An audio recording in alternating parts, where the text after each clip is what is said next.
Assalamualaikum sob, semoga sobat yang sedang menonton video ini dalam kondisi sehat ya.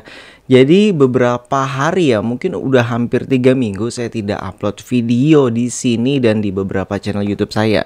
Itu dikarenakan kami sekeluarga kena COVID atau Corona, jadi COVID-19 ya.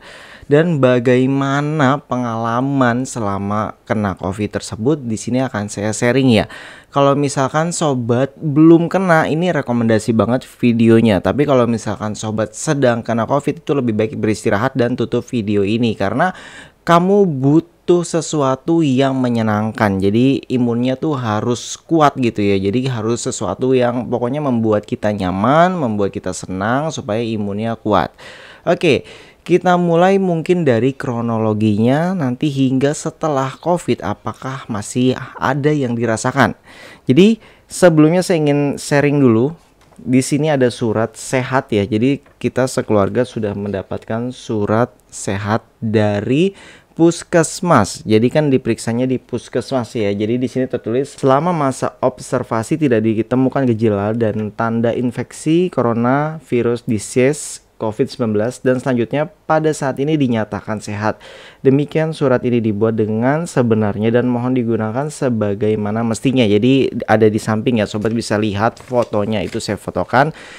Tapi ya setelah COVID tetap ada apa ya? Oke, mungkin dari awal aja ya. Ini sih hanya prediksi saya aja. Jadi pertama itu anak saya tiba-tiba sakit panas dan di situ saya belum curiga sih karena sebelumnya lagi anak yang paling kecil anak saya ada dua, yang paling kecil itu panas tapi ya nggak lama, cuman 1-2 hari gitu, terus udah normal lagi semua.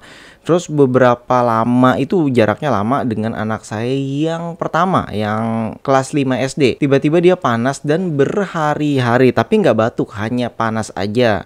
Mungkin ada 3 harian gitu ya, dan karena satu keluarga yang ngumpulnya di satu rumah. Dan setelah itu tiba-tiba saya dan istri saya merasakan linu gitu ya, entah kayak pegel banget gitu, kayak kulitnya agak sensitif banget, kayak ada rasa nyeri sedikit gitu, jadi kayak pegel-pegel gitu awalnya.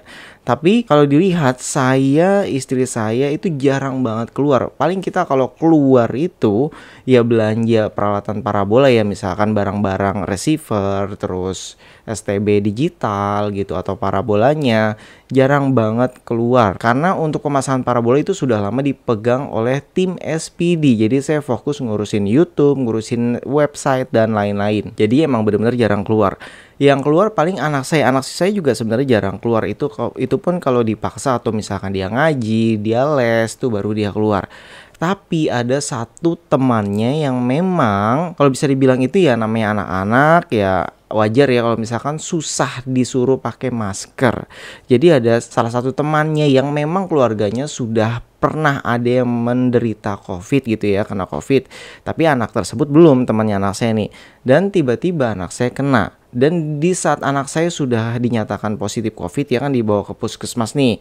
Terus ternyata hasilnya itu positif. Terus besoknya otomatis kita di rumah ya memisahkan diri ya kan, saya ada kamar satu lagi di belakang yang memang tujuannya untuk anak nantinya. Dan akhirnya dia tinggal di belakang itu sudah kita pisah. Tapi sayangnya mungkin sudah terlambat ya kita mengetahui bahwa anak kita positif COVID, sehingga yang dirasakan oleh saya dan istri saya linu-linu itu kemungkinan sudah gejala COVID. Akhirnya besoknya saya memutuskan, itu masih seger ya, maksudnya masih nggak ada apa ya, nggak ada kendala, hanya berasa agak linu aja gitu di tulang, di siku atau di lutut gitu, di kaki. Akhirnya besok saya memutuskan untuk ke puskesmas juga untuk memastikan apakah saya juga positif atau tidak. Dan segera saya ke puskesmas. Di saat itu juga saya tes dan saya tunggu hasilnya. Dan ternyata benar, hasilnya adalah saya juga ikut positif COVID. Namun istri saya dites juga di hari yang sama tersebut bareng saya ya. Itu dinyatakan tesnya itu negatif. Kayaknya sih fake negatif gitu ya, maksudnya negatif palsu, karena ya hal yang dirasakan itu sama tapi hasilnya dinyatakan negatif. Memang istri saya dulu juga pernah dites, semuanya itu negatif, jadi dari PCR, antigen dan segala macam itu hasilnya negatif yang sebelum-sebelumnya. Jadi ini adalah tes yang kedua kali untuk istri saya. Kemudian otomatis kita membagi ruangan rumah kita menjadi 3. Jadi saya di kamar depan, anak saya di kamar belakang karena istri dan anak saya yang paling kecil itu statusnya negatif, jadi di ruang tengah, di ruang tamu. Di rumah tersebut ya sudah dijadikan isolasi mandiri. Tapi inilah sulitnya, betapa sulitnya isolasi mandiri. Di saat 1, 2, 3 hari itu saya masih merasa ya masih fit, mungkin masih ada tenaganya ya. Tapi inilah perbedaannya. Di saat anak saya mungkin nggak nyampe 1 minggu, misalkan panasnya 3 hari, terus dia batuk ya, setelah itu dia baru muncul batuk-batuk. Nah di situ saya memang curiga COVID, makanya di hari batuk-batuk tersebut saya bawa anak saya ke puskesmas untuk tes, ternyata bener COVID ya. Jadi mungkin sudah terlambat ya di saat memisahkan ruangan masing-masing. Jadi ya makanya saya mungkin jadi tertular karena memang ya masih berkomunikasi seperti biasa. Dan di sini ada banyak banget perbedaan penderita COVID menurut saya ya. Kalau untuk anak saya ya tadi ya cuman panas 3 hari, terus batuknya memang lama, mungkin batuknya hampir seminggu atau lebih gitu ya. Tapi selain batuk itu dia tidak ada kendala lain, tidak ada pusing, tidak ada lemas, tidak ada linu. Jadi hanya batuk aja, batuknya batuk biasa, batuk kering gitu. Nah, jadi setelah seminggu kena COVID pun mungkin anak saya juga sudah terlihat sehat. Cuman tetap ya kita kasih masker sampai selesai. Cuman masalahnya ada di saya. Di saya setelah 3 hari itu muncul berbagai macam gejala. Dari gejala COVID-nya, gejala baru, dan gejala histori penyakit. Di sini mungkin sobat atau teman-teman saya yang dekat tuh tahu ya kalau dulu saya pernah jadi teknisi yang kerja keras banget. Jadi seharian ya pulang malam, berangkat pagi pulang malam, dan kadang maksain gitu, sering masang sendiri walaupun tempatnya sulit, terus pemasangannya banyak gitu. Akhirnya di saat maksa kerja tersebut saya terkena sakit punggung dan sakit pinggang, itu bahkan sampai berapa bulan gitu ya, bolak-balik terapi, disetrum, diakupuntur, apain dah pokoknya terapi biar sembuh. Bahkan setiap sore itu wajib ke rumah sakit untuk terapi, dan biaya terapi yang alternatifnya itu ya mahal, ratusan ribu ya, 1 kali datang itu seminggu sekali. Kenapa saya bahas masalah histori penyakit? Karena ini semuanya muncul. Jadi migrain kan kalau misalkan dulu di saat telat makan atau kurang apa vitamin gitu, kita berasa migrain. Kalau saya berasa migrain setengah kepala doang ya. Dan itu muncul mungkin di hari ketiga. Jadi tiba-tiba kok saya jadi migrain ya, selain pegel linu tadi, terus kulitnya kayak sensitif, kok tiba-tiba migrain. Jadi migrainnya nggak langsung migrain, hanya terasa pegel gitu ya, kepalanya pegel sebelah, dan hari besoknya baru berasa migrainnya keluar. Terus berbagai macam ya, kayak dulu saya punya penyakit mah, jadi di perut saya juga berasa mah, tapi saya nggak tahu apakah itu penyakit mah apa enggak, karena ternyata sensor di tubuh saya itu mulai banyak yang tidak berfungsi sebagai mestinya. Misalkan merasakan kayak kedinginan, panas gitu, itu agak berkurang. Jadi di saat misalkan mandi, tangan sudah keriput tapi saya tidak merasa dingin, padahal tangannya udah keriput banget, kayak kita renang seharian full gitu ya. Padahal itu pun mandinya juga pakai air hangat. Terus kemudian nggak cuman itu, selain penyakit punggung ya, punggung, pinggang, terus tiba-tiba kaki saya kram kanan kiri. Jadi nggak cuma pinggang ya, pinggang, kaki kanan kiri itu bener-bener sebutannya, linunya linu luar biasa, bahkan sampai mungkin agak sulit ya buat jalan karena rasanya super pegel banget gitu. Itu saya rasakan 2 hari berturut-turut. Jadi 1 hari yang parah banget dan 2 hari yang sudah mendingan, dan akhirnya berkurang. Dan yang punggung ini agak lama ya, karena dulu memang sakit punggung saya kan dahsyat ya, itu benar-benar terasa banget. Terus pinggang terasa banget karena memang punggung dan pinggang itu kan jaraknya berdekatan, jadi itu bener-bener nggak hilang-hilang, bahkan sampai bisa bikin nggak bisa tidur.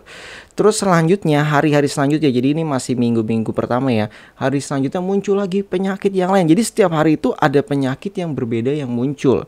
Jadi di hari selanjutnya itu penyakit nyeseknya mulai nih. Jadi istri saya dulu yang merasakan nyesek. Nah dari situ istri saya sudah curiga, mungkin istri saya ya kena namanya tes negatif, tapi itu ya negatifnya palsu, mungkin sebenarnya positif gitu ya. Akhirnya istri saya melaporkan ke puskesmas ya, mungkin saya positif karena saya merasakan semua gejala yang sama. Karena istri saya merasa sesak napas duluan gitu, nah saya baru besoknya.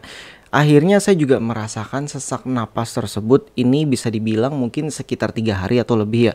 Itu bener-bener saya sulit bernapas, jadi napasnya pendek dan terasa hanya di bagian atas aja gitu. Jadi untuk masuk ke bawah tuh nggak bisa, susah gitu, sesek gimana ya. Jadi ngegambarinnya agak susah karena ini memang baru pertama kali. Udah gitu di selama 3 hari itu saya merasa semutan semua nih. Jadi semutan, jadi hanya bisa merasa di daerah sini aja. Dan parahnya lagi di saat saya tidur itu sulit banget tidur memang. Saya seperti terpisah gitu. Jadi kayak kepala, tangan, badan, kaki itu semua merasa seperti terpisah. Makanya saya merasa aneh di saat itu ya. Saya benar-benar nggak bisa diajak apa ya. Kalau misalkan yang lain mungkin OTG, OTG apa ya bahasanya, orang tanpa gejala gitu mungkin masih bisa WhatsAppan, masih bisa browsing website. Kalau saya bener-bener full istirahat dan nggak mau apa ya, nggak mau pikirannya negatif gitu. Kadang kan kalau kita baca komentar di YouTube, baca apa itu ada aja yang negatif. Makanya saya pun nggak chatting, nggak WhatsAppan untuk menghindari hal-hal negatif tersebut karena memang kondisi saya bisa dibilang buat saya pribadi itu berat banget. Kalau misalkan boleh nangis, wow bisa nangis-nangis deh kejar. Sayangnya untuk nangis aja sulit karena kita udah merasakan sakit tersebut. Saya merasa sesak napas yang 3 hari yang berat ya. Jadi di hari kedua dan hari ketiga ini saya merasa kayaknya butuh banget ke rumah sakit untuk oksigen. Tapi sayangnya di semua berita dan istri saya nyari informasi di Instagram segala macam, Facebook, itu pun oksigen di rumah sakit katanya lagi pada habis pada saat itu. Makanya ya percuma juga. Akhirnya ya coba mengatur napas sendiri di rumah, ya berusaha bertahan sendiri. Alhamdulillahnya ya, di saat kita positif itu kita justru mengumumkan ke lingkungan sekitar. Karena yang benar-benar bisa membantu adalah lingkungan sekitar dan saudara-saudara pastinya ya, orang tua, terus saudara dekat, saudara jauh itu semua kita informasi, kita kabari. Karena mereka yang bisa langsung membantu kita. Kayak misalkan tetangga-tetangga itu ada yang ngirim makanan, terus ngirim vitamin itu. Jadi ya nggak diem-diem aja. Tapi kalau misalkan untuk media sosial ya saya nggak ngapain juga informasi karena memang sulit juga ya kita membuat status itu aja ya, saya nggak sanggup. Terus lagi pula kalau saya pasang status di Instagram, di Facebook, apakah ada yang ngirim gitu sembako misalkan makanan, ya saya rasa ya belum tentu ya. Itulah kenapa saya informasikannya ke orang terdekat, ke keluarga, ke lingkungan sekitar. Karena kan kita juga diisolasi. Jadi saya juga menggembok pagar ya, karena kan diawasi, nggak boleh keluar, harus benar-benar isolasi mandiri selama 2 minggu atau 14 hari. Nah, di sini nih kayaknya banyak yang bermasalah. Kalau misalkan kita masih bisa pesan Gojek ya, ini alhamdulillahnya di saat saya sakit orderan banyak. Jadi untuk pengelola orderan itu ada admin ya, jadi bukan saya yang ngurus. Dan alhamdulillahnya berjalan lancar, jadi ya kita masih ada pemasukan, bisa order makanan secara online. Jadi setiap hari kita order Gojek, itu pun Gojeknya kita kasih tahu, bang taruh aja di atas pagar nanti kita ambil gitu. Jadi supaya menghindari kontak dengan mereka. Di sini saya membayangkan bagaimana untuk orang-orang misalkan orang tua kita yang tinggalnya sendiri gitu ya, udah beda rumah dan anaknya sibuk kerja, itu siapa yang ngurusin ya, ngirim-ngirim makanan. Terus kan belum tentu di rumahnya itu ada misalkan sayur-sayuran yang bisa bertahan sampai 2 minggu atau makanan stoknya ada nggak sampai 2 minggu. Tapi alhamdulillahnya sih di sini juga RT-nya ngasih sembako, jadi kita juga masih bisa bertahan, ada mie 1 dus. Jadi ya kita berusaha bertahan sendiri.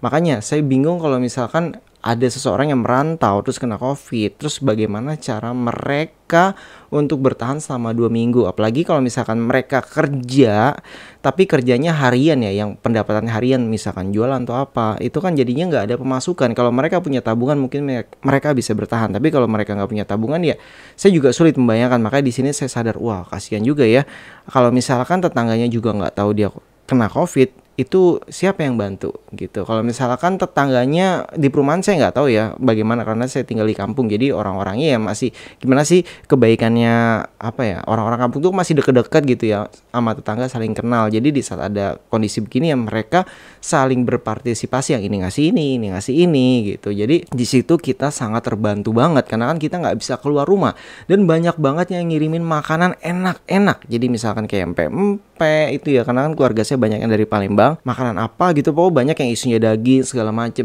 Tapi di sini sayangnya istri saya duluan yang merasakan kehilangan penciuman. Nah ternyata dia hanya penciuman aja, dan kalau saya tidak hanya penciuman, tapi selain tidak bisa mencium bau, tidak mencium wangi, terus tidak bisa merasakan juga. Jadi lidah saya itu tidak bisa merasakan apapun, gak bisa merasakan manis, gak bisa merasakan pahit, gak bisa merasakan apapun kecuali kalau nggak salah asam deh.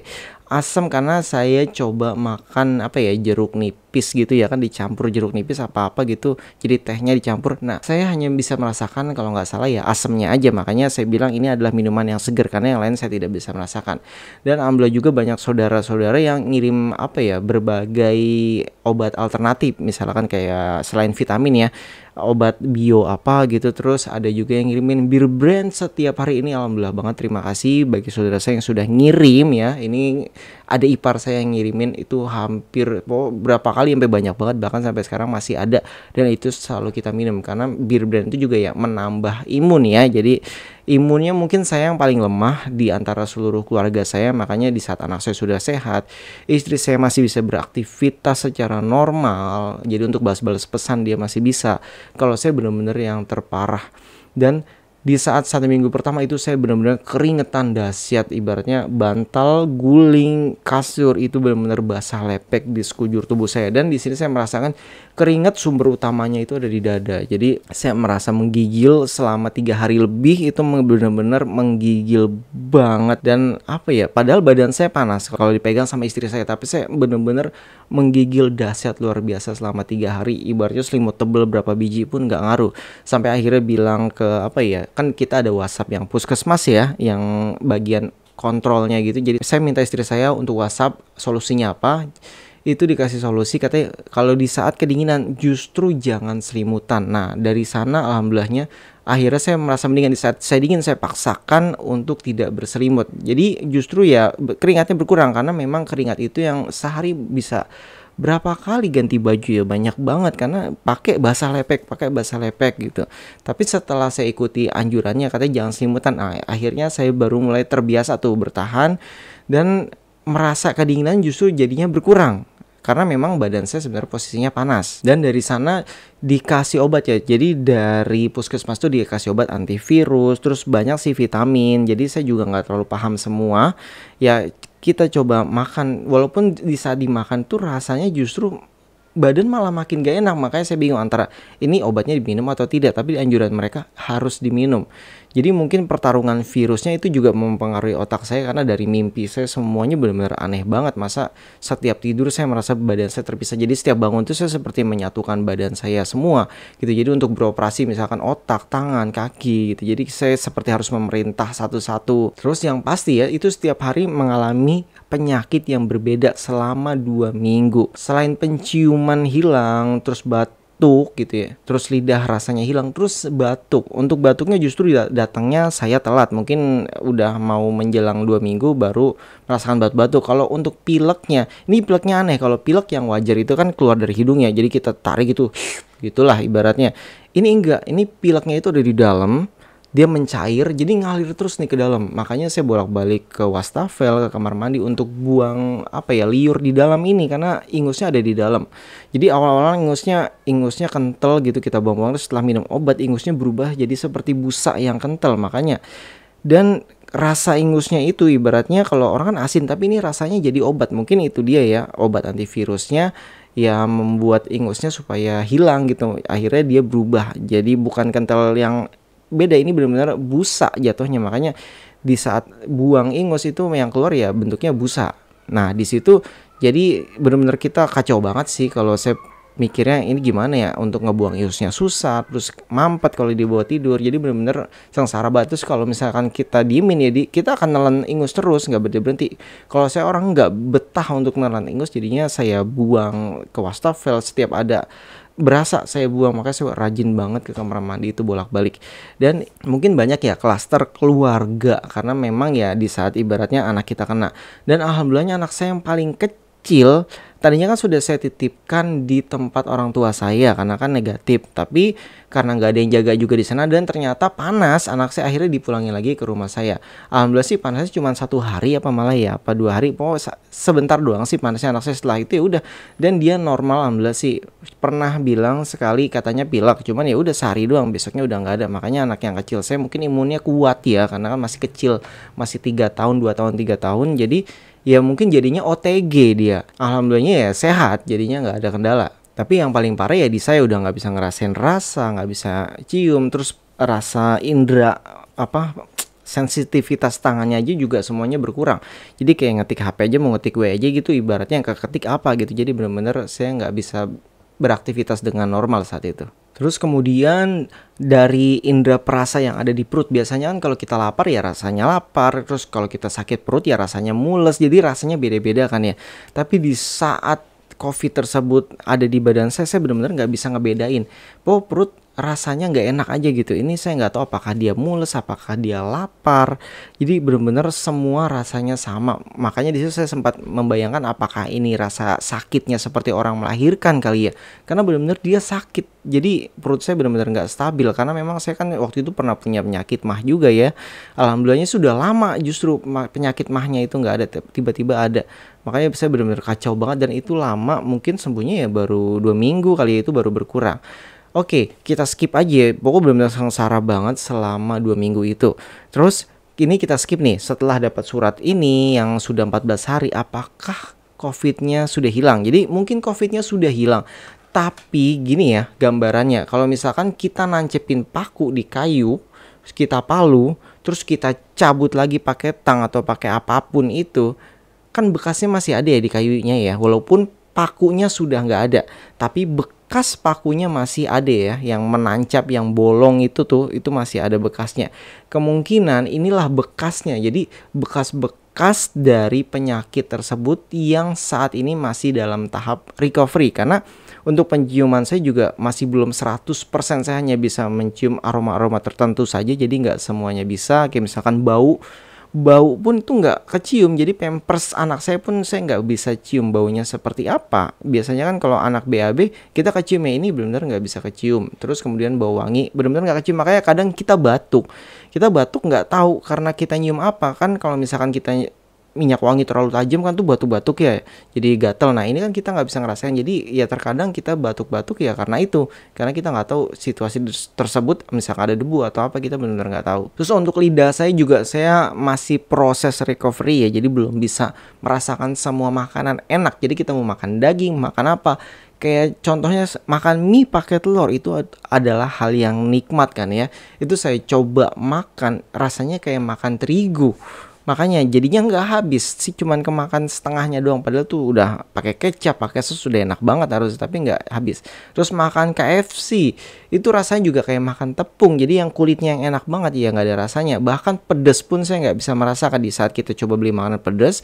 Untuk anak saya kepedesan, dan saya tidak kepedesan. Jadi hanya merasakan panas di kulit gitu ya, berasa panas doang, jadi nggak ngerasa pedesnya. Makanya di saat yang lain keringetan, pedes, saya nggak bisa merasakan. Jadi setelah 2 minggu ya masih itu. Jadi kadang kita kalau batuk juga ya karena tadi ya batuk, karena sebenarnya mungkin mencium sesuatu tapi nggak bisa dirasakan, akhirnya dia jadi batuk. Terus kalau untuk apa ya, untuk lendir di dalam itu mungkin masih ada sedikit sisa-sisa ya, masih proses penyembuhan, jadinya ya belum bersih total gitu. Cuman ya secara COVID ya memang sudah negatif gitu, jadi ibaratnya jadi sisa pilek yang biasanya aja gitu. Cuma kalau dibilang pilek banget sih ya enggak, cuman ya kadang-kadang aja berasa seperti ada lendir. Dan yang terakhir itu yang saya rasakan ini sebenarnya sudah tanggal 18, kan tanggal 12 berarti sudah mau memasuki 3 minggu. Saya ada sakit di bagian dada bawah sini ya. Jadi kalau dipegang itu dia seperti nyeri gitu. Kalau misalkan linu-linu semua udah nggak ada. Jadi tinggal satu aja sih kalau di badan saya yang berasa di dada bawah sebelah kanan. Saya juga nggak tahu apakah ini apa gitu, karena batuknya di saat COVID ya, di saat masih COVID itu benar-benar sakit banget. Itu batuknya bisa melukai sekujur tubuh. Bahkan kaki saya di saat saya batuk, kaki saya sakit, pinggang saya sakit. Jadi batuknya beda kalau untuk saya ya. Kalau untuk keluarga yang lain, ke anak saya batuk-batuk biasa aja gitu. Jadi nggak sakit, batuknya kecil. Kalau saya benar-benar batuknya besar dan nggak bisa ditahan, dan benar-benar di saat batuk semuanya sakit banget. Mungkin bagi orang tua kan ibaratnya sudah banyak ya, sudah panjang gitu perjalanannya, sehingga sudah pernah banyak mengalami jenis penyakit gitu. Itu dia penyakit yang lama-lama tersebut diungkit. Mungkin dulunya ya pernah parah penyakitnya terus sembuh. Nah di saat kita usianya sudah tua, otomatis kan penyakit yang parah dulu bisa ditahan gitu. Jadi tubuhnya mungkin sudah beda ya, imunnya sudah beda. Mungkin ini yang banyak membuat orang-orang tua itu tidak bertahan. Alhamdulillahnya sih orang tua saya yang sudah pernah kena COVID juga, justru berbulan-bulan yang lalu lamanya itu alhamdulillah sembuh ya. Apalagi bapak saya memang kerjaannya di sawah ya, sering kena matahari ya, justru dia menjadinya OTG gitu, bahkan ya nggak betah di rumah jadinya. Akhirnya dia tinggalnya di sawah, karena kan di sawah juga jarang orang ya kan, di sawah juga ada saung gitu, dan orang-orang juga sudah tahu kalau misalnya dia positif, jadi semuanya bisa jaga jarak. Kalau saya pribadi di rumah pingin pakai masker, tapi saya nggak bisa pakai masker karena napas aja udah nyesek, apalagi pakai masker. Inilah di gambaran saya kenapa kalau misalkan klaster keluarga itu ya sulit dipisahkan. Kalau misalkan ada yang negatif itu harus diungsikan memang ke tempat lain, karena kalau di satu rumah ya namanya satu rumah ya ventilasi sama, terus batuk, jadi ya menurut saya sangat-sangat sulit untuk memisahkan, kecuali rumahnya tingkat atau luas lebar, itu beda hal ya. Oke, video ini saya buat karena banyak banget yang nanyain kondisi saya, jadi supaya saya nggak jawab satu persatu, inilah pengalaman saya. Jadi nanti kalau ada yang nanya ya saya kasih video ini ya. Sebenarnya sih masih banyak banget ya hal yang saya rasakan, cuman karena videonya sudah terlalu panjang ya sudah. Jadi sampai di sini aja. Intinya kalau buat saya pribadi itu benar-benar COVID ini membuat seluruh penyakit lama saya keluar, plus ditambah gejala COVID dan penyakit baru. Jadi rasa-rasa penderitaan yang baru yang ada di tubuh kita yang baru dirasakan saat kena COVID. Dan itu setiap hari berganti ya. Jadi misalkan hari ini merasa, wow saya sudah sehat, saya sudah mendingan seger, tapi besoknya penyakit yang lain beda lagi. Jadi kayaknya COVID itu di saat masuk ke tubuh kita, dia mengkloning kan, dia menyatu dengan sel kita, terus mengkloning dirinya untuk memperbanyak. Nah kayaknya yang dikloning ini justru ya penyakit-penyakit lama kita itu dikloning, diadakan kembali. Makanya seluruh penyakit kita ada dan bergantian, tiap harinya tuh bisa berbeda-beda. Hari ini saya seger, besoknya lemah lagi, terus besoknya penyakitnya beda lagi, besoknya beda lagi, seger lagi gitu, terus besoknya beda lagi. Di saat seger saya mandi, jadi saya udah merasa normal, terus abis itu berapa jam kemudian toto beda lagi. Itu dia yang bikin saya sulit untuk beraktivitas. Di saat udah merasa seger mau beraktivitas, ternyata nggak lama lagi tiba-tiba penyakit yang beda lagi muncul. Oke, sampai di sini bagi sobat yang nggak percaya COVID ya silahkan, kalau saya pribadi ya sudah merasakan. Dan bagi sobat yang belum kena, terus ada apa ya, vaksin. Kemarin saya juga sempat sebelum kena ya saya pingin divaksin, tapi saya jujur aja nggak tahu caranya bagaimana. Kalau sekarang kan sudah lebih jelas ya, di Instagram, di YouTube, semua itu diinformasikan di media sosial. Misalkan di RT atau di RW atau di puskesmas atau di wali kota itu ada vaksin tuh. Infonya sekarang jelas. Kalau yang sebelum-sebelumnya kan nggak jelas, jadinya saya juga nggak tahu kalau mau vaksin caranya bagaimana. Jadi bagi sobat yang belum kena itu saya sarankan segera divaksin, supaya kalaupun kena, maksudnya gejalanya tuh jadi ya nggak parah gitu kalau misalkan sudah divaksin. Tapi kalau misalkan tidak divaksin itu benar-benar sangat beresiko. Jadi ya saran saya, kalau ada vaksin gratis, segera vaksin gratis. Kalau mampu bayar ya nggak apa-apa, bayar aja. Karena memang bayangin aja sobat, kalau sakit 2 minggu, misalkan pendapatan harian ya 50.000, 100.000, terus dikali 2 minggu itu hasilnya udah berapa gitu. Jadi kalau misalnya vaksin itu ya menurut saya, walaupun misalkan vaksin yang kemarin katanya harga 900.000, menurut saya masih bisa dianggap murah dibanding resiko saat sobat sudah kena penyakit tersebut. Karena benar-benar makanan harus Gojek. Kalau misalkan saya masih punya orang tua saya sering kirim makanan tuh, hampir tiap hari ngirimin makanan gitu ya. Cuman kalau kita malam kelaparan ya kita Gojek, karena kita juga nggak mau nyusahin orang tua ya. Nah bagi sobat yang mungkin tinggal sendiri, nah ini kan susah gitu ya, apalagi ngontrak, apalagi merantau, itu kan susah. Jadi sobat lebih baik jaga dirinya sebelum kena COVID dan lindungi keluarga. Kalau misalkan sobat sudah merasa nggak enak ya lebih baik memisahkan diri. Jadi di saat panas tuh memisahkan diri supaya keluarga kita tidak tertular. Oke, sampai di sini aja videonya. Sampai jumpa kembali. Wassalamualaikum.